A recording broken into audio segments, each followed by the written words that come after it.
Hello, DawgNation. I'm Brandon Adams, and this is DawgNation Daily, the daily podcast for Georgia Bulldogs fans, presented by Breda, Pest Management. Our pre-recorded shows roll on as our DawgNation cruise rolls on. We think we've had a couple of good weeks, I should say good days worth of shows this week, and we think today is going to be another example of that there, too.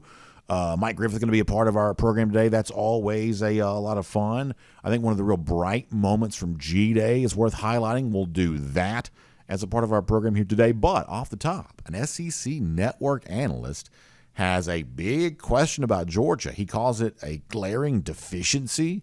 Could the back-to-back national champions really have one of those? We'll tell you what's being said about that and what Georgia plans to do about it if it is true.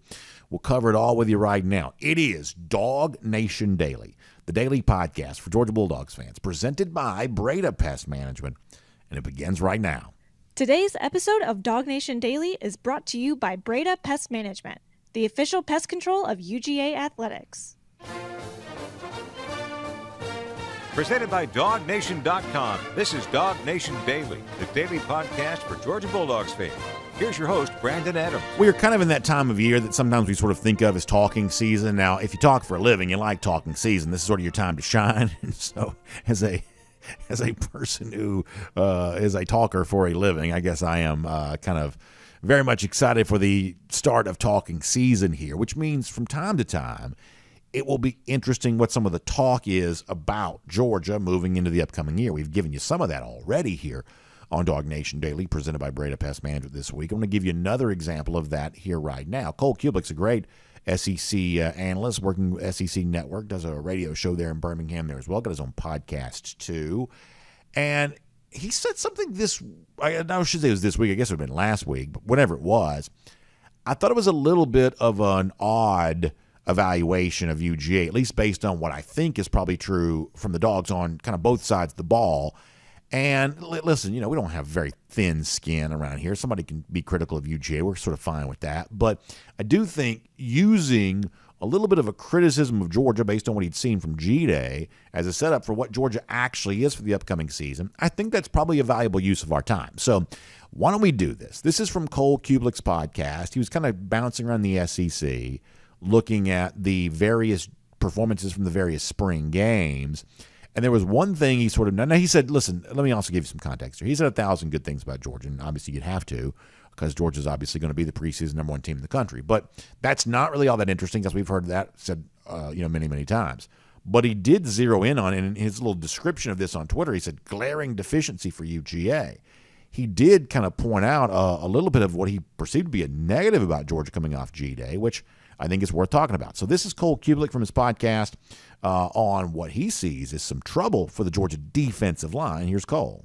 Up front is where I was worried because, and I know there's a lot of, like we mentioned, a lot of veterans on this offensive line, and you've got movement and you've got tight ends, you got extra help. However, I wanted to see more disruption from the front, and I didn't feel like we got a ton of it.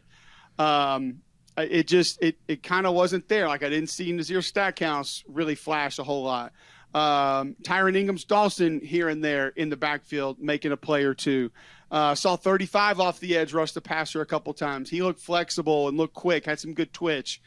But maybe it's because of what we've been used to, and it's just not the same as that. But all in all, I think coming away from the Georgia spring game, sounds crazy. I get it. Keep in mind, Georgia's on a different standard right now. We're not measuring them against everybody else. We're measuring them against Georgia, and it just kind of doesn't feel like it has up front. And that might not matter. It might not be a huge deal, but that part's also won them a lot of games in the past and made them very difficult to deal with. So if you wanted to be super fatalistic about this, let's say you weren't a Georgia fan or you wanted to stir up Georgia fans, one of the things you could do is, this looks like a Georgia defensive line that looks like he could have used Bear Alexander on Saturday, right? Because that's what Cole Kublik, he's not saying that about Bear, but he is saying, I didn't see the kind of dynamic level of play from the Georgia defensive line I'm used to seeing, and you could pair that with the Bear Alexander news, and if you wanted to really kind of spin that into a problem, a reason to be worried, well, maybe you could do that. You're probably not surprised to find out. I don't know that I quite share Cole's level of concern when it comes to the Georgia defensive line for a couple of reasons. A, even in the absence of Bear Alexander, listen, I don't mind telling you, I thought Bear was a really good player. I thought he had a bright future. If he could, do the things that Georgia needed him to do and be a part of the situation that Georgia needed him to be, I would love for Bear Alexander to still be on this roster, right? I mean, I mean, it's fairly obvious that Bayer is a very promising prospect, but he's not here anymore. And even with his absence, I think I've said that I've still sort of expect this Georgia defensive line to be the very best in the country. I mean, I'd be very surprised by the end of the year if the Georgia defensive line, which typically speaking is an overwhelming strength for the Dogs, if that isn't true once again. And yes, I know Jalen Carter also isn't here anymore, and you're still trying to kind of replace 3 first-round picks from the previous season there as well. But I think there's a lot to like about this Georgia defensive line, and I don't think that Cole's concern there, even if it was accurate based on what he saw on G-Day, I don't know that that's going to be reflected by what we see this fall, and some of that's because of guys like Aryan Dawkins and Christian Miller and the development they're undergoing right now. Going into a bigger role, you could say the same thing for Warren Brinson. You could say the same thing for Zion Logue, who's been on the football field. But a lot of these guys growing into a bigger role here this season. In fact, after G-Day this past, going back to a couple Saturdays ago, Kirby Smart talked about what's next for guys like Miller and Ingram Dawkins and guys who will be asked to do more this year, especially with so many big names no longer here. This is what Kirby said about his defensive line after G-Day. Just work, just reps. Christian's come a long way. He's gotten better. He's really good. Zero nose, and he can stunt and move. He increased his pass rush ability some this offseason and became better. Excited about what he can do, and really excited about the group, the depth in that unit. We don't have a dominant player in that unit, but we've got really good depth, and we'll do some things with the backers around them to create havoc for people. So at the end there, Smart says, hey, we don't have that maybe dominant player that we've had, but we're going to do some stuff with linebackers around them, and that'll help us create havoc. So some of that, to me, sort of speaks to young players who have their chance to develop and emerge, the same way that Bear Alexander may would have done over the course of last season. Have you heard anybody yet who hasn't had plenty of very good things to say about Jordan Hall? Go back to Terrence Edwards, the terrific former Georgia wide receiver who had a chance to visit Georgia practice during the spring. He came back raving by what he saw from Jordan Hall. And I believe that Jordan Hall may not be there right now, but I think he has a very good chance to be there eventually as a real difference-making defensive lineman at some point in time this upcoming season. As good as Jalen Carter was last year? No, probably not. That's going to be very, very hard to do.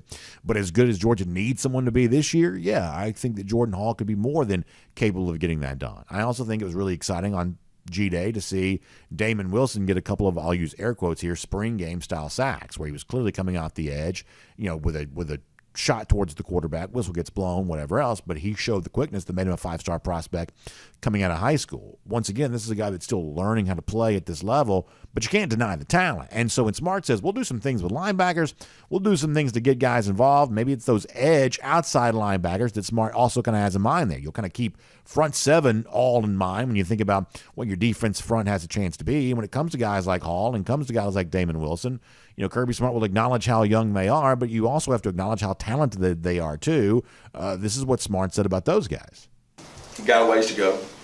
They're not ready, but they know that, and they're working really hard at it. And the sooner they get ready, the better we're going to be, because we need both those guys to step up and play. So they're just young. I mean, it's okay to be young, and they have a ways to go, and I think they'll get there. I think both those guys will contribute and help us next season. I'm very pleased with where they are and how hard they work, but they're not there yet. So, listen, when it comes to Cole Kublik, he's an analyst that I respect. He obviously watches the games closely. If he says that the Georgia defensive line didn't have a good game on G-Day, I'm certainly not going to dispute that necessarily. I've told you many times before that I don't really care about the defense on G-Day. They're hamstrung by the rules format, or not the rules format, but just like the general format. They don't really show you a lot. I've jokingly said before, I don't want the Georgia defense to do to the Georgia quarterbacks what it does to other teams' quarterbacks. I don't want that to happen. So I want the Georgia defense to kind of be playing at a disadvantage because I don't want them going out there and being game wreckers and train wreckers, whatever it was Kirby Smart said the other day. I don't want them doing that to the Georgia offense. And I don't know any Georgia fan that does. So, at the beginning of this game, especially, the Georgia offense was kind of having its way with the first-team defense. Sounds like during the other spring scrimmages, that might not have necessarily been the case. But Cole Kublik says that he looks to see a Georgia defensive line on G-Day that didn't perform all that well. Maybe he's right about that. Maybe that's the case. But what if the takeaway from that is Not that the Georgia defensive line is somehow deficient, because given how successful Georgia has been with its defensive front in each of the last 2 national championship seasons, and really for almost every year of Kirby Smart prior to that, you probably should make an educated guess and assumption that Georgia will probably be fine on defensive line during the season, even if you want to get into the weeds about what a Jordan Hall might be, or what a Tyron Ingram Dawkins might be, or what a Christian Miller might be. Just generically speaking, as a group, they'll probably be fine because Georgia typically has a good defensive line.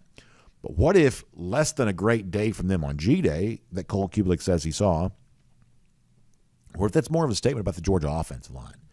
Y'all, I think we have to be really mindful of the notion that this Georgia offensive line might be very, very good this upcoming year. Marius Mims could be one of the sport's best players. You look at Cedric Von Prawn there at center. His decision not to go to the NFL could turn out to be, and I believe will turn out to be, a very big deal. Tate Ratledge is one more year removed from a pretty serious injury situation. We may see a better version of him this year than we saw a year ago. The competition at offensive tackle, as we talked about last Friday, that seems like it's been a real battle where Georgia may be content to play either Blasky or Green and feel okay about them both. That's at least 6 offensive linemen that you feel really good about. The emergence of Monroe Freeling may make it even more than that. Micah Morris there as well.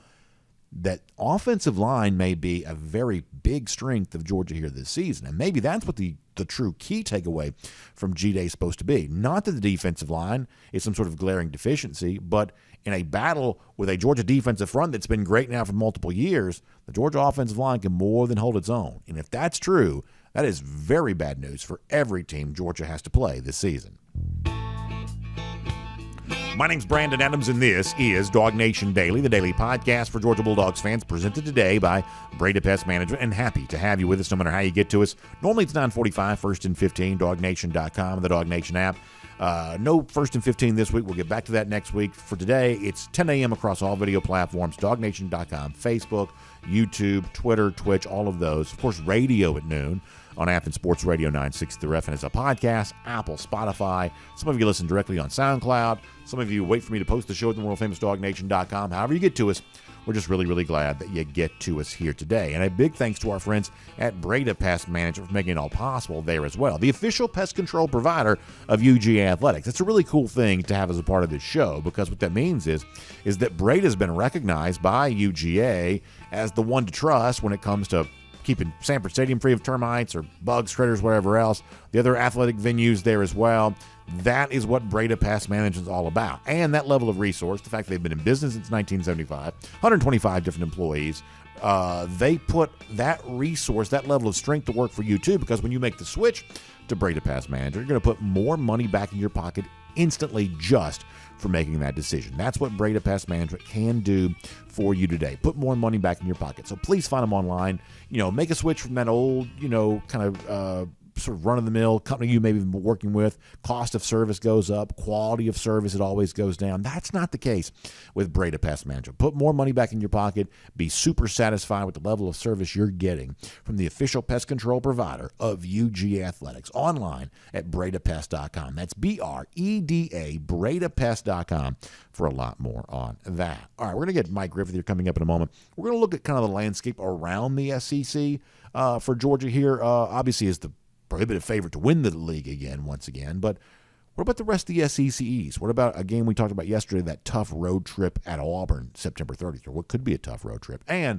if Georgia wins the division, it makes the SEC championship once again, is it Alabama? Is it LSU? Who are they likely to play in Atlanta come December? All that with Mike Griffith here coming up in just a moment. Prior to that, let's go around the doghouse. I want to stay on the subject of G-Day here for a moment, because over the course of years, there are obviously a good number of false positives when it comes to G-Day. Spring game heroes that don't exactly line up that way once the fall gets here. But a guy that had 2 touchdowns going back a couple of weeks ago for Georgia, I'm not quite so sure this won't end up being a pretty big deal. I'm talking about wide receiver Aryan Smith. And one of the reasons why I have some confidence in saying that is because Smith was also one of the heroes of the Peach Bowl win against Ohio State on New Year's Eve. A guy that showed his blazing speed there, the kind of thing that Georgia has needed in the wide receiver room.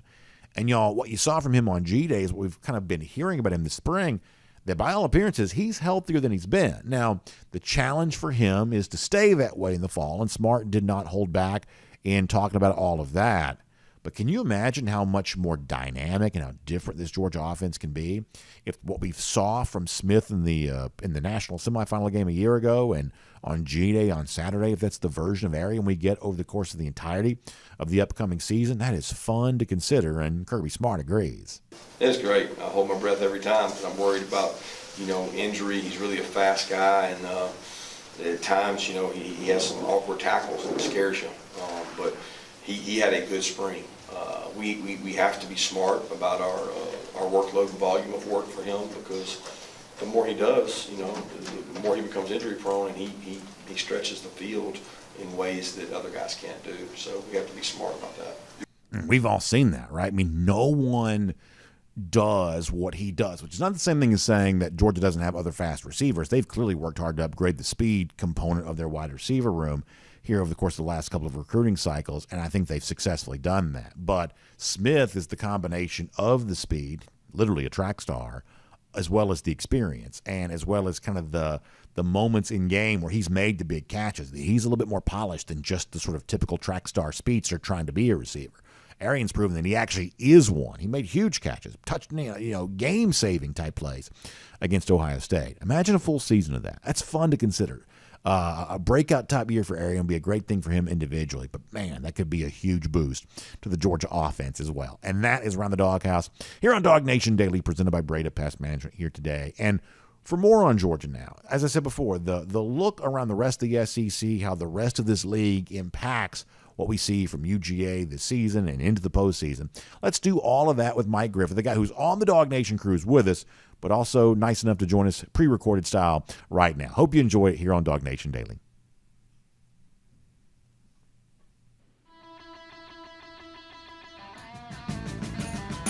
From Athens and across the SEC or wherever the recruiting trail may lead, here's a DawgNation.com insider. And you're on DawgNation Daily, presented by Breda Pest Management. Today, Mike and I both are currently, as you hear this, we're floating on the Caribbean on board Independence of the Seas, a part of the second ever cruise with DawgNation with so many of you. Wish you could all be there, but since you can't be, we're having some entertainment for you while you're back at home on the mainland. That means talking about what's next for Georgia football, kind of post-spring practice. And, Mike, there was a specific topic I want to address with you today because I think you're a good one to talk to this about. It's the landscape around Georgia for the upcoming season. I think coming out of G-Day, we learned some things about Georgia, certainly coming out of the spring practice. Feels like we know that barring some sort of injury, Carson Beck's likely to be Georgia starting quarterback. So now you kind of look at an early season where instead of trying to maybe take the competition between he and Brock Vandagriff into the year, all of a sudden now it's about getting Carson ready for what comes up after that. And I'll tell you, Mike, there is a game that's really on my mind right now, final Saturday in September, Georgia going to Auburn. There's really nothing like that prior to that game on the Georgia schedule. There's the one SEC game against South Carolina, but because the Oklahoma game got canceled, there's no other road game at all. So while we don't think, on the one hand, Auburn's going to be some great team this year, Jordan-Hare Stadium can be a tough place to play. So how does that early season schedule for Georgia, the Ball States, the Tennessee Martins, the UABs, how does that, including South Carolina, of course, but how does that get Georgia ready for what comes next, including a road test against Auburn that can be kind of tough on a quarterback going through that for the first time? What do you think about this early season schedule for Georgia and that first, what I think is a tough road game there at Auburn? Well, you bring up a great point about playing on the road, and to your point, Carson Beck has never really been in that environment. We really don't know the floor for Carson Beck, and because that schedule is so friendly, I expect him to play both quarterbacks early. I expect Kirby to have not one but two potential answers for Auburn. I mean, what if Carson Beck has trouble hearing the signals and the passing game doesn't get on? You want to have that mobile quarterback that can make plays with the speed available. I think Kirby wants to have two quarterbacks capable of playing. It's like Kirby always says, we're not practicing to beat one team, we're practicing to beat all of them. Well, I think to go 15-0, I think you got to be ready and, perhaps play a second quarterback. I mean, I go back to 2021, we all thought JT Daniels slam dunk, but then halfway through the year, here comes Stetson Bennett, and the offense has to change and Georgia evolves, right? And I'm not saying that that's going to happen this year. I really don't know. I think the competition is ongoing. I think Carson is 1A, a clear 1A, but I think Brock Vandagriff is going to continue to get reps and snaps and play in games leading up to Auburn because Kirby, He always covers all the bases, and that is the first test. When you play that road game like that, I think South Carolina lost a lot. We don't expect much from UT Martin or Ball State, just from a talent standpoint, and UAB, certainly not them either. South Carolina's got some SEC caliber players, but it's going to be in Sanford Stadium, pretty friendly environment. But at Auburn, things can get loud. We know the Tigers can be tough. I mean, last year I was there, Brandon, when they were beating LSU 17-0. 3 or 4 minutes left in the first half. So Jordan Hare Stadium, a tough test. Kirby Smart with the type of schedule that's going to enable him, I believe, to have both quarterbacks at the ready in case both are needed. So what you're saying is something a few weeks ago that I would say as a Georgia fan I would have hoped would have been true. Take this competition into the fall. Really figure out who the best quarterback you have is. But, Mike, I've kind of changed my tune on that a little bit. I'm fairly convinced right now that Carson Beck is the best fit for Georgia to start right now, and that means I think the conversation around Georgia is supposed to shift to, well, how do you develop him the best? How do you build the offense around him the best? And, anytime you spend – and listen, I like Brock Vandagriff as a prospect. I think he has a chance to be a very good quarterback in his own right. But right now this team seems to belong to Carson Beck. And so, I want Georgia doing everything it can to get Beck ready for that big test because he seems to sort of be the guy to me right now. And so to me, in a lot of respects, a couple of Saturdays ago at G-Day, the Georgia quarterback competition, at least in my mind, sort of ended. Now, the competition is ongoing, obviously, because competition at Georgia always is, but the result seems to be, for the most part, determined in my mind. So now, to me, it's about getting Beck ready for what's coming next. Do you agree with that? Yeah, I think you get both of them ready. And, Kirby Smart said, hey, this is, with all the offensive and defensive linemen they have, they can have, four reps going at one time. He said, if you're a quarterback, he kind of sounded like he was putting the recruiting pitch out there. Hey, we could go 4 deep. We got enough offensive linemen, defensive linemen, and receivers to be running. So I think that I don't think it's going to be like it was with maybe Stetson or JT the past 2 off seasons. Where Todd Monken is given the number one, 80% of the reps. I don't think we're going to see that. I think Kirby said early on that, this was a competition that was not going to be ended anytime soon, that was going to go through the off season, that was, going to go through the fall. And he said he wanted to see both of them play in games. So he certainly implied early on that this was a competition that was going to go into the season. And, while Carson Beck played well, let's face it, it was a commercial. Carson Beck threw 3 interceptions in the first scrimmage when Kirby was trying to put his quarterbacks under adversity. So I don't think it was necessarily a, spring game to decide, okay, who plays best, that's the guy, because it wasn't apples and oranges. We've talked about the different personnel groupings. Brock Vandagriff didn't have the opportunity of playing with Brock Bowers on the field. It was actually Gunnar Stott, so it didn't work out where he had a chance to throw to Brock Bowers. And I think Ladd McConkey maybe was out there for 1 series, and and he'd split his reps with 2. So that's what I'm saying. It wasn't like it was an apples-to-apples competition in spring game. Now, that said, I think Carson Beck has a much higher ceiling as a passer. I think he looked extremely, extremely accomplished and capable to the point that, he's got a ceiling where he could be a Heisman Trophy finalist this year, maybe even win it if Georgia wins the national title. But we don't know the floor. We don't know what happens when things go wrong. We don't know how Carson Beck handles adversity. We don't know if Carson Beck can be consistent as a leader. He was the number 2 quarterback in 2021 going into UAB week, and something happened where the head coach made the call to start Stetson Bennett instead.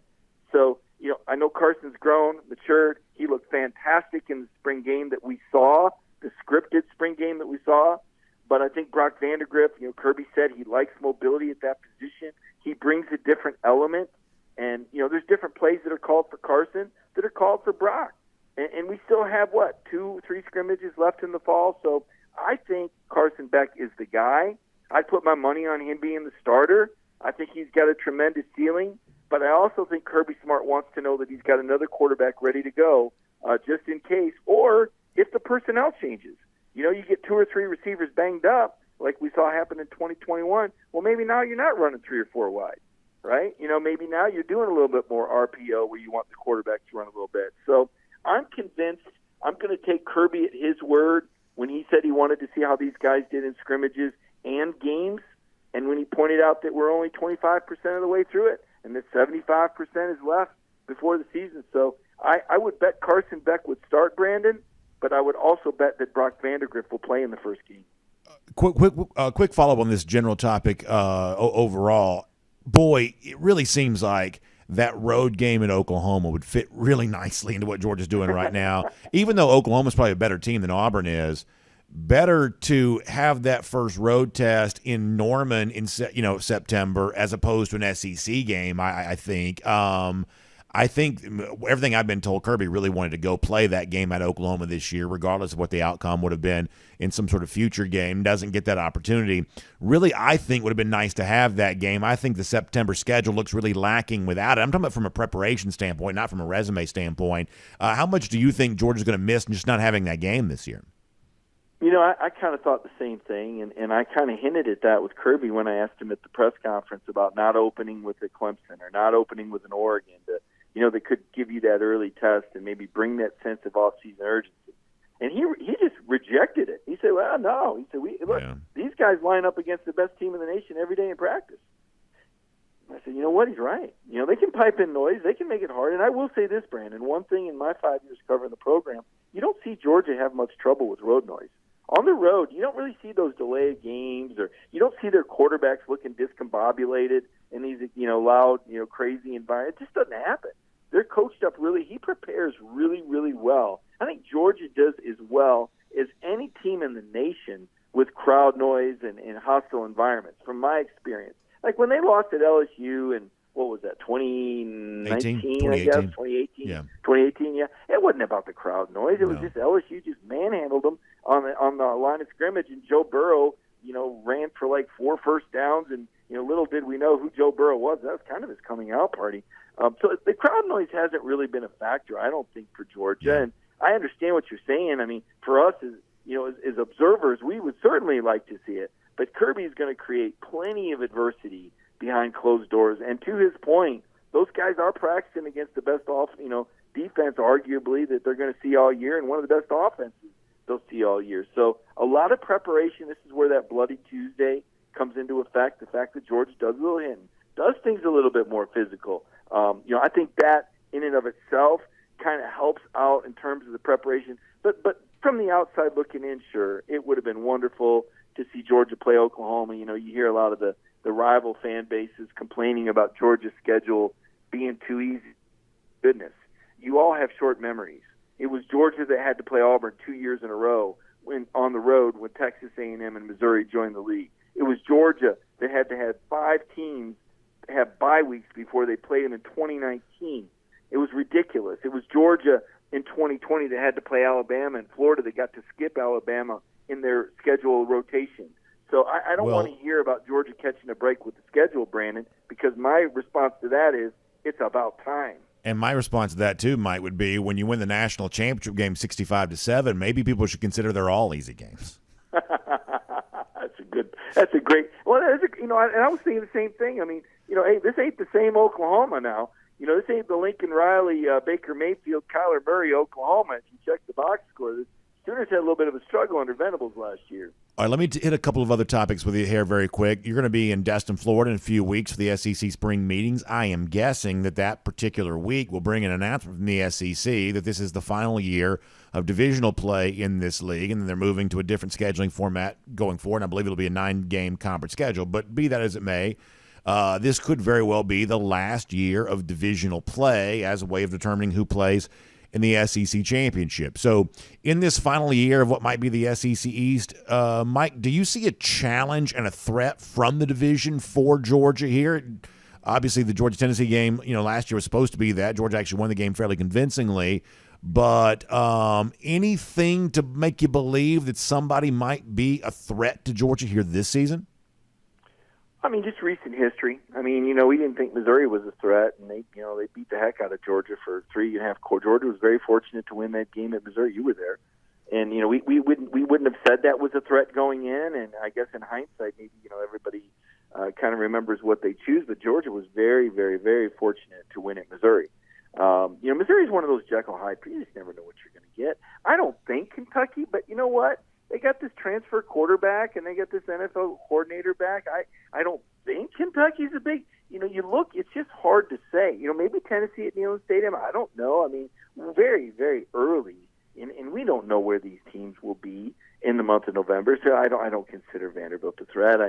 South Carolina got hot late last year and beat Tennessee and beat Clemson, but it was, and Spencer Rattler's back, but I have a hard time envisioning. So, not really. I mean, nobody seems apparent, but I think just winning all your games is tough. It's not like there's one team that you look at. It's just, just the whole collective effort that it takes to stay perfect is extremely. That's why teams just don't do it. And there's just never been a team that's, you're battling history here, Brandon. There's never been a modern era team that's done this. I mean, you got to go back to the 1930s with leather helmets before face masks. I mean, that's not what college football is now. There's an incredible amount of pressure. There's distractions. There's the human nature of complacency that can creep in. And then, of course, there's just the fluidity of it. Week to week, you have guys with bumps and bruises. You play a hot team on the wrong day. Maybe weather's a roll. Maybe your team gets the flu. So it's more of a collective concern than it is pointing at one team or one game. I mean, yes, obviously Tennessee would seem to be the biggest threat because it's a road game, and Josh Heupel is a celebrated offensive coach, but they've got a new quarterback, they've got new receivers. Defenses are 1 year, more knowledgeable about Josh Heupel's system and scheme. I think they, defensively, there's questions about Tennessee. I look at Georgia Tech and Brent Key, and quite frankly, I mean, I don't necessarily would predict enough. I think that's a tough game. I'm not saying it's a game you're going to lose, but I think Georgia Tech's made that a tough game again. A tough game, physical game, a game that, you pay attention. I'm paying attention to that game. I'll be honest with you. I didn't pay attention to it before last year. Last year I stood up and took notice and said, wait a minute, Brent Key might be a pretty... And then the fact that it's a sandwich game. You got the SEC championship game the next week. So to me, my antennas aren't really up for one opponent. Who knows? Maybe we'll be sitting there at Auburn and we can't figure out, why the offense is struggling. And Auburn gets a special teams touchdown or something, and they got momentum and crowd noise, and we go into the third quarter and it's close. You just never know when it'll pop up in the SEC.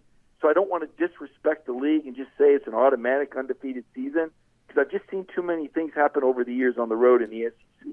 And I know that crazy things can and have happened in the league in the past. And then finally, you and I got into this last Wednesday a little bit. It's something I feel pretty strongly about right now. I think the most under-discussed team in the SEC right now is LSU. So if we were to say that Georgia does win the division here, makes the SEC championship, last year everyone thought they'd be playing Alabama, and yet they turned out to be playing LSU. And I think there's a chance that happens again here this year. Now, we should also point out that you and I were recording this prior to Alabama spring game on Saturday, and also in the midst of some rumors about a potential transfer quarterback to Alabama. We'll see how all of that plays out. But based on these teams right now, as we understand them at the time of this recording, I don't see an obvious reason why Alabama should be better than LSU. I think that LSU, second-year coach, that's typically been a time in which, big improvement sometimes happens. LSU was already pretty good a year ago, could get even better this year. I think they've got an interesting tandem of quarterbacks. They could maybe find a role for both those guys possibly this season. And overall, you're talking about it's still a pretty deep roster. Mike, it would not surprise me at all, and this may end up being my official pick, that it's actually Georgia LSU again in the SEC championship come December. Well, I'll tell you what, Brian Kelly did a heck of a job last year. I don't think many people predicted that Brian Kelly would have the LSU in the SEC championship game. They did have a lot of starters back. They did like 20 or 22, and Jaden Daniels did a remarkable job. I had a chance to see him when he was at Arizona State as a freshman. Fantastic, good mobility. Didn't really get it downfield too much. But Nussmeier, you saw that. And how could we not respect and appreciate LSU? They threw the ball for over 500 yards against Georgia, and they had 140 yards in the first quarter. So yeah, I mean, the threat is real with Brian Kelly and LSU, and we haven't really put him under the microscope yet in the off season. But I wouldn't be surprised. I think Nick Saban is very well aware of where the threat is at. I think he knows it's at LSU, and Alabama might need a transfer quarterback. That kind of tells you everything about where they're at right now. So I'll tell you what. This is going to sound crazy, but I'm not going to rule out A&M either. I know that they faltered badly last year. I think they had some locker room chemistry, NIL-related issues. To me, that's a real boomer bust situation there with Bobby Petrino. But we know they've recruited talent, and we know they've got facilities, and we know they've got money. And so I'm kind of just, I'm not counting out LSU. A&M. I kind of look at them as the dark horse. over in the West, I think it would be one of those three teams. Well, I'll tell you this really quick. On our show, Mike, we take live comments, and over the years, I've kind of talked up A&M eventually playing better under Jimbo Fisher, and so it hasn't happened. My audience kind of makes fun of me for that sometimes. So I don't feel like I have a lot of credibility to talk about Texas A&M right now, and I don't really think of them necessarily as a threat to win the West necessarily, but I do think that Bobby Petrino is one of the more significant hires made in the SEC this offseason. I think it's a signal that Jimbo Fisher knows that what he's been trying at A&M was not working. Ego-wise, he's still kind of a little bit slow to admit that, but the hire tells you all you need to know. I think they have a pair of decent quarterbacks between Wegman, the young guy, and Max Johnson, who's been around for a while. They could potentially produce a good starting quarterback. Evan Stewart's one of the best receivers in this league. I mean, what's interesting is A&M plays Tennessee this year, and that's one of those games in which, hey, if you say Georgia's the best and Alabama and LSU are the next best, it's not obvious to me that A&M's not better than Tennessee and maybe the fourth best team in the SEC this year. But as I said, my credibility when it comes to talking about Texas A&M is probably not super high because I have been wrong on them frequently post 2020 when they had obviously the very good year. Well, this is a case-by-case basis, Brandon. I'm not going to hold anything against you because I had very high expectations for A&M as well. And, what we know about A&M is that they do have the nuclear silos. We know that they do have the capabilities. We know they have the facilities. We know they have the budget. We know they have the in-state recruiting base. We know they have a coach who has won a national championship before. I mean, there is very good reason to be wary of A&M and be aware that this is a sleeping giant program. And, much like Texas A&M, I mean, these programs that are in states with this amount of elite in-state talent and the amount of money that they have, now that we've gone to NIL, Texas and A&M, they have tremendous resources that, maybe not even Georgia can match financially. Right now, Georgia has all the momentum in the world, and it's very important to keep that. But I don't think you've been wrong for keeping A&M on your radar. Something went really bad sideways in that locker room last year. I mean, that was a very, very peculiar collapse by Texas A&M last year because that was a talented and capable team at their best. As we saw, when they were at their best, they were very good.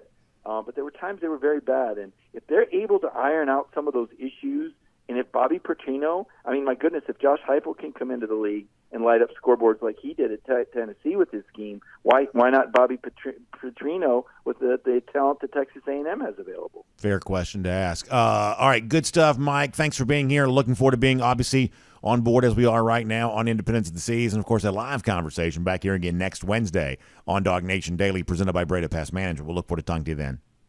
All right, thanks, Brandon. Let's take a look around the rest of the league. This is SEC Through. Fun to talk to Mike Griffith about the outlook for Georgia now, post-spring practice, looking ahead to the 2023 schedule and looking ahead to everything there. So good information from Mike on all of that. Speaking of some information, let me give you some right now about the fun we're having on board the DawgNation cruise. And what is it, Wednesday? Boy, having a great time, enjoying all of that. And one of my favorite things, when I took my family on the wonderful ship we were on, Wonder of the Seas, back in February, one of the things that I was really amazed by is how much my wife, my kids, especially my kids, loved all the entertainment options on board. And that's one of the things I think that for you, maybe experiencing a Royal Caribbean cruise vacation for the first time, and some of the folks that are on our DawgNation cruise are doing this for the first time, is how much fun stuff Royal Caribbean really has on board, and the way in which they try to take the entertainment experience on board a cruise to the next level. Like, I'll give you, for instance, my kids love the ice skating shows. And there's also moments during the week when you can do your own ice skating there, too. You got to take long pants and, socks for that. But my kids love the ice skating, and they love the ice skating shows. That really fun. It's an example of the kind of world-class entertainment you get on board a Royal Caribbean cruise vacation. That's why I'm so enthusiastic about it, letting you know that you ought to be on one of these cruises this summer before 2023 ends, or early 2024 when Icon of the Seas debuts, the brand new Royal Caribbean cruise ship. That's awesome. Jessica Slater is a great travel agent. She is specially selected for us by Royal Caribbean, and you can call her at 770-718-9147. That's 770-718-9147, and she can get you ready for a great Royal Caribbean. Royal Caribbean believes that a Royal Caribbean cruise made even better by a great travel agent, and they think that Jessica is. That's why they recommended her to us, so make sure you check her out today. All right, the thing we've been doing for SEC Through this week is looking at one big game for every SEC team for the upcoming season. As a way of kind of telling the story about where this team is right now. We're going to do a few more of those here today. Let me start with Ole Miss. I want to talk about September 9th when Ole Miss hosts Tulane. Now, this may not seem like that big of a deal, but keep this in mind here for a moment. First of all, Tulane won the Fiesta Bowl a year ago. They beat the Heisman Trophy winner, Caleb Williams, in USC. Although did Williams play in that game? Doesn't matter. Tulane won the game. They beat USC. A Group of 5 team beat the Power 5, Pac-12 conference champ there. That was a big deal. And from that standpoint, you're talking about a Tulane team that kind of showed you something. Plus, over the course of the offseason, Michael Pratt, the quarterback, who some thought might leave, some people thought he might go to Florida. Pratt stayed there at Tulane there as well. So this is not a insignificant group of 5 team that Ole Miss will be playing. And when you look at the schedule after this, so after playing in New Orleans, by the way, at Tulane, you got Georgia Tech. Nobody cares about that. But then at Alabama on September 23rd, LSU, the Magnolia Bowl early this season. That's typically a late season game. This year it's September 30th, kind of interesting. And then kind of a swing game against Arkansas on October 7th before having an off week, then playing at Auburn on October 21st. So as you know, SEC West schedule never does you any favors for Ole Miss. That's true this year the same way it kind of always is. Of course, they also draw Georgia out of the SEC East. So tough schedule here for Ole Miss.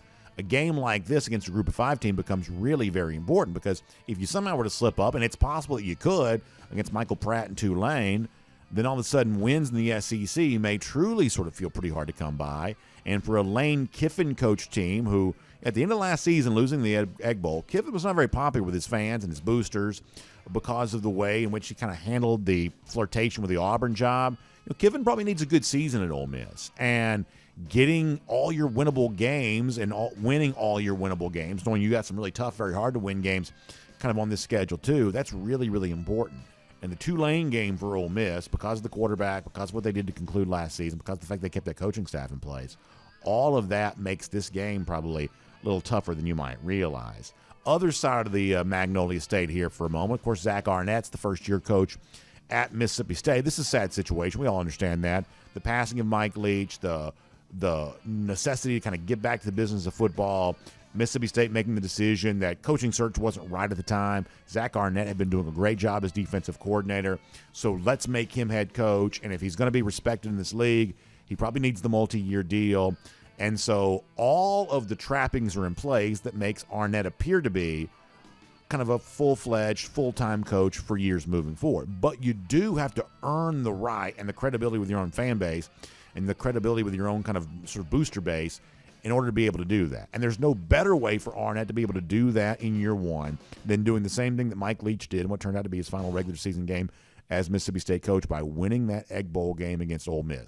Egg Bowl could be very big for Arnett because I don't think there's any rivalry game anywhere that kind of provides more in the way of job security for the coach that wins it than the Egg Bowl typically does. That could be big for Arnett there as well. I'll also kind of give you one more kind of quick point about Mississippi State here for a moment. One of the things that I think could be fun this year is, Arnett in transition to head coach has completely overhauled and put together an entirely different offense than what Mississippi State had in place with Mike Leach. Leach did not use tight ends at all.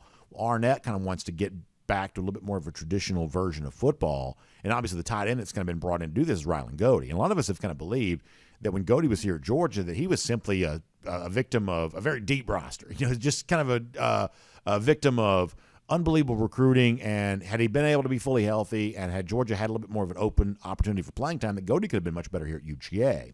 Well, we'll never know what the answer to that question ultimately was, but we do believe for a team that wants to get back to tight ends and hasn't had those in the roster, that Rylan becomes the kind of guy that could really feast in a offense this year that I think kind of wants to feature the tight end a little bit more. So that may be a little bit of a reason to watch Mississippi State to see how Goede kind of operates in that offense. We obviously wish him well as he does that. And it could be an interesting thing there for Mississippi State, both in the Egg Bowl and throughout the rest of the season there as well, as Zach Arnett tries to remake the image of the Mississippi State team a little bit. This used to be kind of a Mike Leach-led team, and now it's going to be a little bit more of a tough, hard-nosed team. Even when Leach was head coach, Arnett probably proved to be the best defensive coordinator that Leach had ever had. This was a tough football team. Georgia fans can attest to that, having played them a couple of times in the Leach era.